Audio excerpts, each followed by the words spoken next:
This is Chuck Randall. He's training to be a fighter pilot and has about 40 hours in the P-39. Knows the airplane pretty well, too. He's not the hottest pilot in the world, but conscientious. He'll make a good flyer.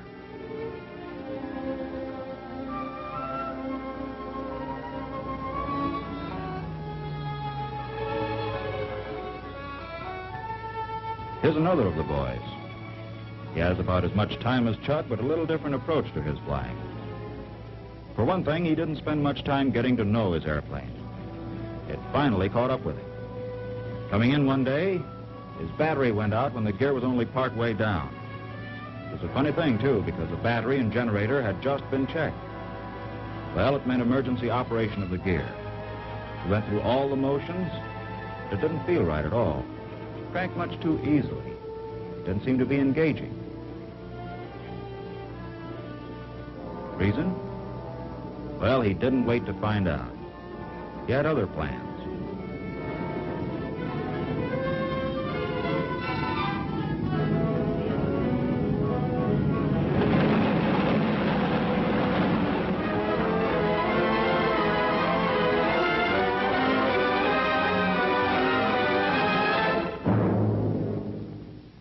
Sure, it was a safe landing.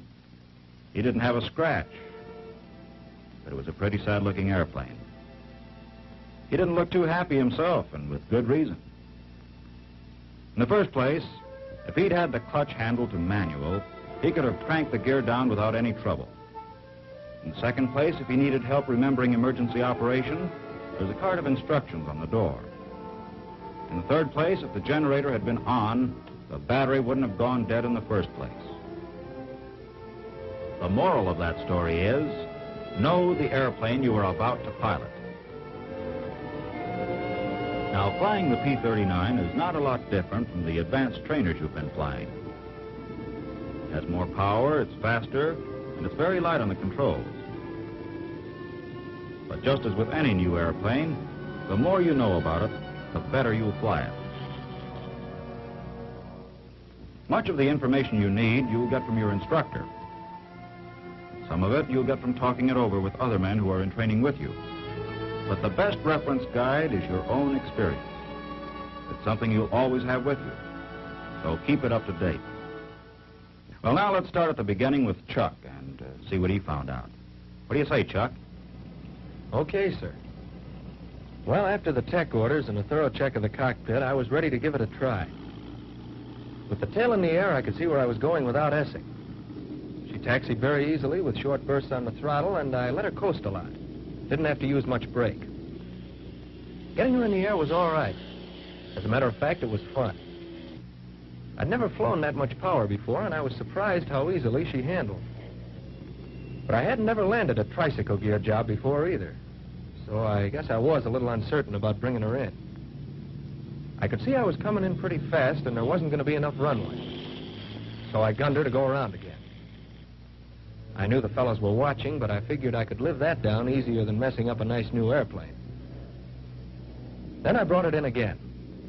Landing instructions said it was just like landing any other airplane, and I took them at their word. I rolled out of the turn at about 140, lowered my flaps, and established a steady glide at about 130. This is how it looks to the slow-motion camera. I came in over the end of the runway at 110, leveled out, and got the airplane in a conventional three-point landing attitude. I set her down on the two main wheels, holding the nose wheel off the ground with a slight back pressure on the stick. I found that I could hold the nose wheel anywhere from a few inches to 2 feet off the ground and still make a good landing. The airplane rolled straight down the runway, and I applied the brakes intermittently to lose speed.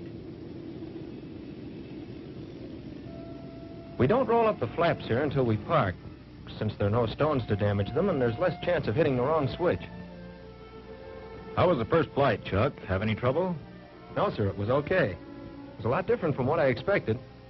I guess you can't believe everything you hear. Depends where you hear it. You can pick up a lot of information from hangar experts, all the free dope you'll want on any airplane, and they always have it on good authority. Well, to get on with Chuck's story, he was over the first hump, but that was only the beginning. He still had a few things to learn about flying the airplane. And aside from the cockpit, there was a lot he wanted to know about the airplane itself.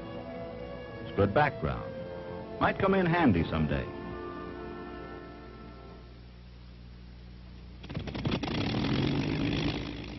I was going into my transitional training, which began with 8 engineering missions designed to get me acquainted with the performance of the airplane and the operation of its engine. I was flying a Model N airplane and knew from the tech orders that if necessary, I could take off with 52 inches and 3,000 RPM, which is rated takeoff power. But in training, with the airplane making 8 or 10 takeoffs a day, we're instructed to keep it down to something less. Actually, it's possible to take off with as little as 35 inches. When I had sufficient altitude, I retracted the gear, and when I was up to a few hundred feet, eased back to 35 inches and 2,600. The going was smooth, and it sure felt good to be flying again. But I wasn't ready just yet to sit back and enjoy the scenery. There were a couple of things I had to keep an eye on. The press-stone temperature was under control. Oil temperature was about 70 degrees. Okay. Oil pressure about 70. Fuel pressure, okay. And I had enough airspeed, which is always a good thing to know. They say altitude is like money in the bank, and it's one thing the government has no objection to hoarding. Besides, when you're new to an airplane, it's an especially good idea to have plenty of space underneath you. I was on my way up to 10,000 feet. When I got there, I settled back and tried a few coordination exercises. In rolling into a turn, I found that very little rudder pressure was needed. You want to treat this airplane like a lady. Don't try to be fast or rough if you expect to get along with her. Then I tried a few gentle turns. At first, I had a tendency to skid or slip. The turning radius of this airplane is much greater than what I've been used to. It took me a while to get the proper relationship between the aileron and rudder. But by doing a few more and keeping an eye on the bank and turn indicator, I soon got the idea of how to coordinate properly, and they began to feel pretty smooth. Like all pilots who fly pursuit, it wasn't long before I got to wondering about the speed I could get out of her. So I poured on the coal to see how she'd react, up to 3,000 RPM and 52 inches. Incidentally, the tech orders say always increase RPM first, then manifold pressure. It's especially important in a high-powered engine like this. If you don't, you'll be building up excess pressure inside the cylinders, and it's liable to detonate and cause serious damage to the engine. With the increased power, temperatures and pressures went up, and I adjusted the shutters. 5 minutes is the maximum time for operation with this power, but I think you can find out what you want to know in less time than that. At least I did. I tried various combinations of mixture, RPM, and manifold pressure at different altitudes to get some idea of how these factors affected power. In my first mission, I tried a few partial stalls with the gear and flaps retracted. I don't quite know what I expected, but I was pleasantly surprised. The airplane stalled very gently and had no tendency to drop a wing. There was plenty of warning before she stalled completely. Later, I carried this a little further and did a complete stall at 10,000 feet with the power partially off. That is about 15 inches. It broke clean at about 100, and to recover, I dropped the nose to let her pick up speed, about 180, before I started to pull her up. As the stall was explained to me, it's all a matter of airflow over the wing's surface. If the airflow is disturbed due to an increased angle of attack, the wing loses its lift and the airplane will stall.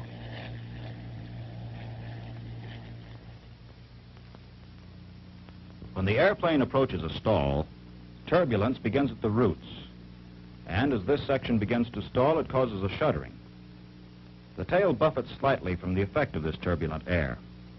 The stall progresses outboard and gradually affects aileron control. Just before the stall is complete, the entire aileron becomes ineffective. In recovery, the ailerons regain control before the wing is completely unstalled. So when you first feel aileron control returning, don't let it fool you. Don't start to pull up until you have sufficient speed. Later, I tried some partial stalls with the gear and flaps extended. The stall characteristics were pretty much the same as in the clean condition, but with the stall occurring at a lower speed. With the power reduced, I pulled the stick back gently until gradually the stall point was reached. After she began to shudder slightly, at about 95, I eased gently forward on the stick. I let her pick up some speed in a shallow dive, about 140, and eased her back level. Knowing stalls is a pretty good way to get the feel of any airplane, so I practiced until I was sure of it. Then, with the gear still down, I trimmed the airplane for an indicated airspeed of 150 and tried some gliding turns for practice and landing approaches. I figured it'd be a good idea to try them first at a safe altitude where there were no traffic problems, and I could concentrate on getting the knack of a properly coordinated gliding turn. I knew that speed was important, and I didn't let it drop below 130. At first, I'd go beyond a medium bank. A steeper bank is all right, but it's easy to skid, and I wanted to be darn sure I didn't pull her in too tight. It wasn't long before I was ready to hang one on the beginning of a landing. I kept some power on and didn't cut the gun until after the turn. I could spot my landings pretty well now. Whatever uncertainties I'd had at first were cleared up after I'd made a few more.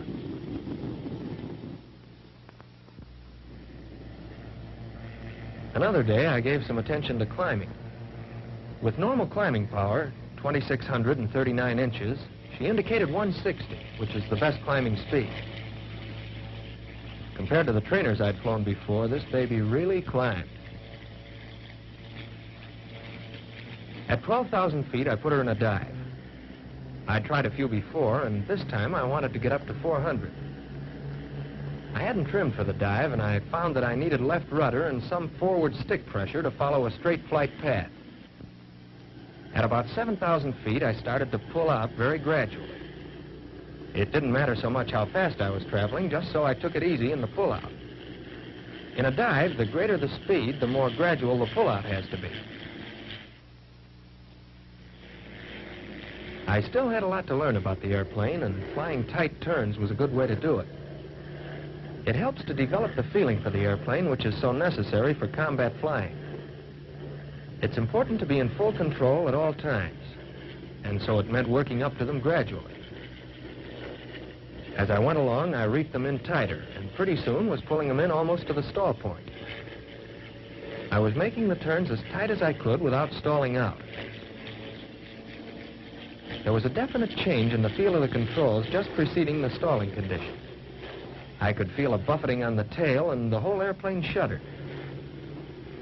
I got so I could recognize it and was able to prevent a stall by relaxing back pressure. Occasionally, I'd let her stall some, but it was easy enough to recover. The airplane unstalled quickly, and full control returned immediately. The speed didn't matter so much as the tightness of turn. The tighter the turn, the higher the speed at which I stalled out.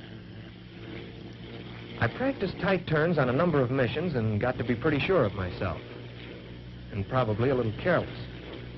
Because during one, I guess I must have pulled her in a little too tight. The airplane stalled, and I didn't relax back pressure quick enough, and I spun out of the inside of the turn. It caught me unawares, and it must have been a couple of turns before I started to recover. She responded promptly. I decided to check up on spins, and this is what my instructor had to say. In this airplane, a spin is an irregular gyration going first slow and then fast in an oscillatory pattern. The first move, when you're aware you're in a spin, is to close the throttle and go into low RPM. As soon as the direction of rotation is established, bring the stick full back, apply full rudder with the spin, and hold until ready to recover. When the airplane comes to the slow part of its gyration, apply hard opposite rudder. A moment later, move the stick full forward and apply ailerons against the spin. As soon as the rotation stops, usually about 3/4 of a turn, it'll begin to recover in a steep dive. Neutralize all controls and wait until the airplane picks up speed and feels normal. Then gradually start to pull up, and recovery is completed. In the P-39, as in most airplanes, a spin is easily and quickly recovered from, if not permitted to progress too far. I was familiar with the feel of the basic maneuvers and could coordinate each of them pretty well. Next, it was a matter of combining them, and the Lazy 8 was a good way to do it. It's a valuable maneuver for developing coordination, since it involves motion about all three axes of the airplane at the same time and through a wide range of speeds. I started them from cruising, pulling up in a bank not more than 70 degrees at the steepest point, with a minimum airspeed of 160 at the top of the arc and not exceeding 300 at the center of the 8. When I could do a good job of these, I felt I was well on my way to mastering the airplane. Next came the two-plane element, flying with my instructor. We talked it over first on the ground and checked on signals. We took off individually and got into formation in a gentle turn. In loose formation, we climbed to a safe altitude. At 10,000 feet, I trimmed out the ship and pulled up into formation on signal. Keeping it fairly loose, we tried some gentle turns. I was flying on the inside and found that at first I had a tendency to over-control. But brushing up on the old fundamentals of position, distance, and smooth throttle coordination, it wasn't long before I could do a fairly decent job of following around in a turn. Actually, with the additional power and increased speed range of the airplane, I found it was easier to fly good formation in the P-39 than in the training airplanes I'd flown before. Then we tried some climbs. It was good practice for coordinating my speed and throttle settings with the leaders. And then some dives. Pretty gentle at first, and then steeper. I was becoming accustomed to flying formation at higher speeds and in sharper maneuvers. With several two-plane missions behind me, I felt pretty much at home in formation. I hadn't done much in the way of acrobatics in the airplane and felt about ready for it. Double-checking my shoulder harness lock, I tried some rolls. Starting at cruising, it rolled very easily and had a good response to the ailerons. The stick pressures generally were much lighter than I'd been accustomed to, and she responded quickly and smoothly. Although a pretty easy maneuver, it sure built up my confidence.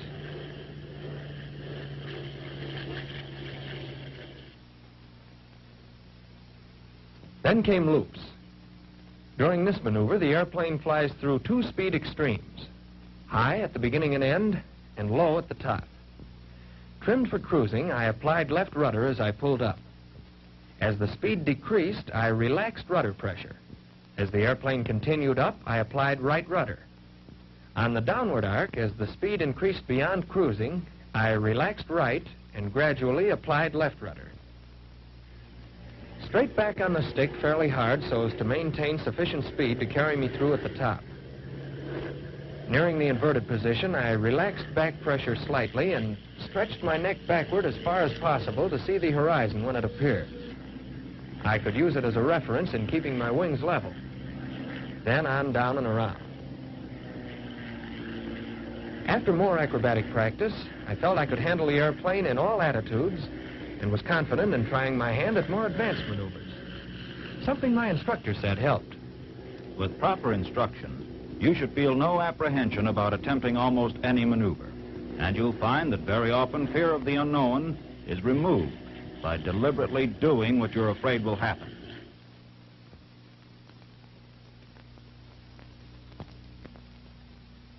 All my training thus far had pointed toward one thing, and now I was ready for it. Gunnery. These planes are built around their armament and are equipped to deliver a lot of firepower.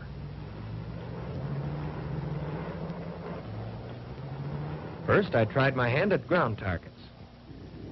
With fixed guns aimed to fire along the axis of the airplane, I knew the projectile would strike the target only if I were flying a straight, true course. It meant having the ball in the center. With the ship in a skid, there was a horizontal component, and I hit to one side of the target. And the speed I was traveling at was important, too. Below the recommended speed, the airplane was inclined above the flight path. At higher speeds, it was inclined below the flight path, introducing a vertical component. I started at 2,000 or 3,000 feet in a steep dive and flattened out to make an approach at 15 to 25 degrees to the horizon. I found I could come down pretty close and still not have to pull out steeply or abruptly. Next came water targets, and here I had to be even more careful in my pullouts.